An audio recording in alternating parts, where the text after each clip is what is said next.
What's going on, Guitar Grappler here, and I'm with another beautiful Harley Benton guitar. Ooh, this is the yeah. Guitar Max Signature Series in holographic. I mean, look at this thing. It is absolutely gorgeous. Like, in the pictures, it looks really cool, but in person, it looks even better, especially under the right lighting. I mean, even under the wrong lighting, it still looks good. That silver flash foil it has like a rainbow shine to it. Dude, this thing is freaking cool. It's like straight out of the 80s. I only lived for 1 week in the 80s, which is kind of funny, but I love that 80s style of guitar playing and just that whole culture that they had during that time. I think it's very fun and cool.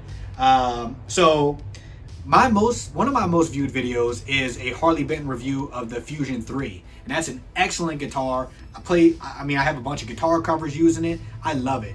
And when I saw this, I saw Max actually post a video saying that he was going to put out some more, because he had a couple signature models before.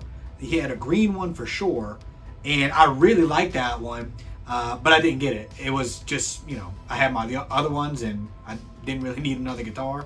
Not that that stopped me, but so I was content, let's just say that. But when I saw he announced this, and I saw this hollow foil, I was like, I'm getting it. No questions asked, I'm getting it. And the best part about it is, it cost me $445 to get to my door in America. So it shipped from Germany. It only took like 4 or 5 days to get here, which is incredible as it is.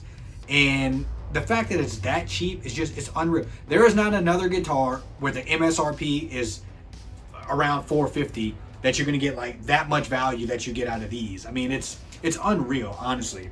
And it's not just like, I like my other ones for sure with the veneer tops, they look cool. But this is like special, man. Like, if this was on a $2,000 guitar, I don't think people would be upset about paying it for this type of finish. So they're just doing a really, really good job. Now, going over some of the specs, it's very similar to the Fusion 3. I mean, they kept things like pretty to the point. But to me, this has even more upgrades. Obviously, the finish. We have a Floyd Rose 1000. I've said it 1,000 times. The Floyd Rose 1000 is an excellent tremolo system.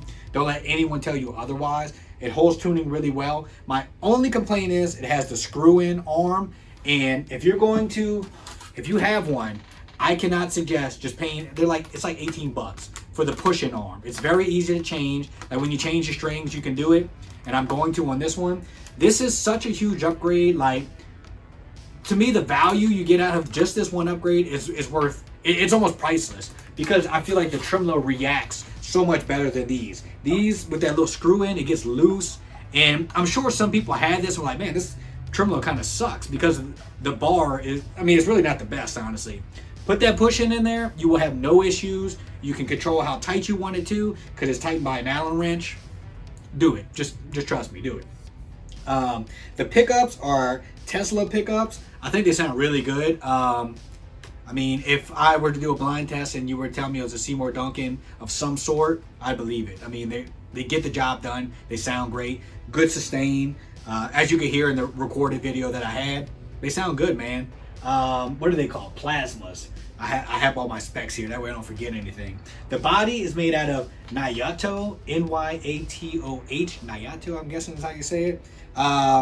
It's average weight, doesn't feel too light, doesn't feel too heavy, kind of in the middle. If you had told me it was alder, I would believe you. Let's see. So obviously no fret markers, and that was one thing that was kind of a hindrance. Max's other signature, the green one, has no fret markers neither, and I thought that was a beautiful guitar, but that was one of the reasons why I didn't get it.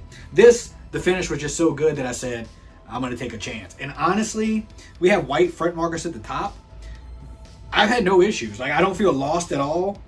It doesn't bother me. Like, I would prefer inlays just because it makes things a little bit easier, but I realize I don't really even need them because I do kind of pay attention to the top more than I thought I did. So that's a good thing. We have the truss rod adjustment right here if you want that. Let's see what else. This is a 3-way switch. We have this little switch right here.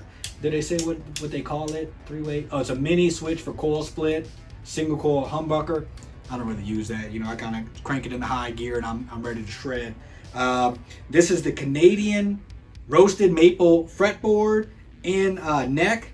If you haven't felt these before, man, I highly suggest it. These are almost as good as the Charvel ones. I will say the Charvel is like a little step up.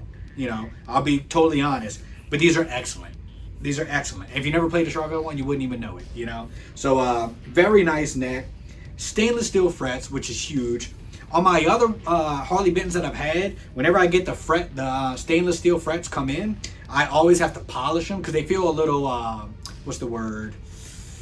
I can't think of the word, but they're just not smooth. They're not super smooth. These were really smooth. So I don't know if they're doing something different. Oh, gritty, that's the word.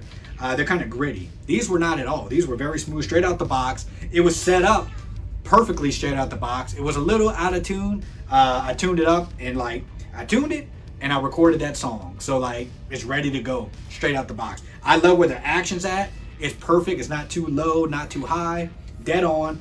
I'm not going to change anything except putting that push-in bar, and it's ready, man. Let's see. So I really like how he put the reverse headstock. I'm just a fan of it. I think it just looks a little more badass, a little more rock and metal, So I think that's very cool. Going to the back. So this is where some of the cost cutting is at. This back is just a plain back. Who cares? It's on your body the whole time anyways. Nobody sees it. So hey, cut all the costs you want. They got it's a bolt-on, obviously. You have, look, great upper fret access. I mean, if we wanted to put 27, I think we could make 27 work. And like I said, the Canadian roasted maple. It's a beautiful, beautiful neck. Made in Indonesia. And these are, what's the brand? Jinho tuners. They're not locking. I mean, it's a locking Floyd, so you really don't need locking. They work great. They feel smooth. I mean, like I said earlier, if this guitar, if you told me this is a $2,000 guitar, I would believe it.